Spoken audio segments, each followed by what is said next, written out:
My name is Charles Eldridge, and I am with the Office of Field Operations, and I am the National Grant Liaison to the field.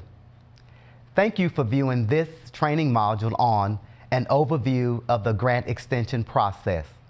The grant extension process goes as follows. The Field Office Grant Administrator contacts the grantee 90 days before grant expires to discuss whether an extension to expend funds or complete activities is needed. If an extension is necessary, the grantee should submit a written request for an extension to the field office at least 60 days before the grant expires. This can be via email.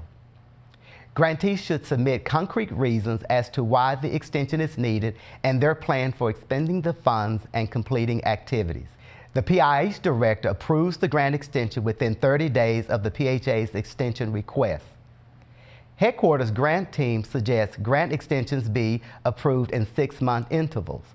However, if a longer period is needed due to contracting requirements or other long-range planning, as long as there is a justification, the field office may approve. Grant extension denials. Field office must have headquarters approval to deny a grant extension. Denial request is sent to the Deputy Assistant Secretary of OPHI, Dominique Bloom, with copies to Anisi Chenault, who is the Public Housing FSS Program Manager, and Dina Lieberman Kim, who is the Ross Service Coordinator Program Manager. Email a scan of the letter from the PIH Director as well as a scan of the original request from the grantee.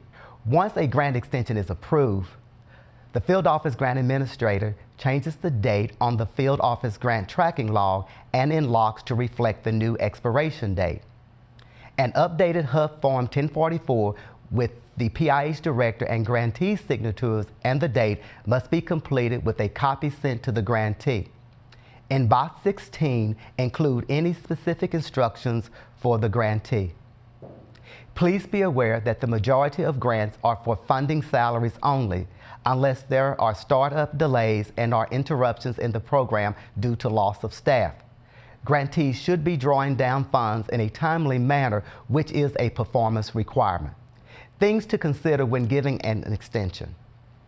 If this is a renewal, what's happening with the earlier grants of the same type?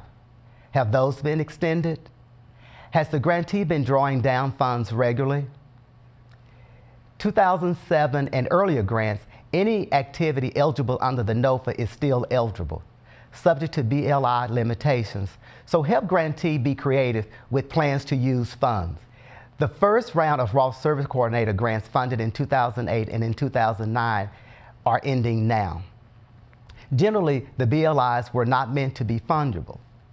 If the grantee is at the end of the grant cycle and needs to move funds in order to fully extend the grant award, funds may be moved between BLIs, with one exception, that a coordinator may not be paid more than $69,000 per year.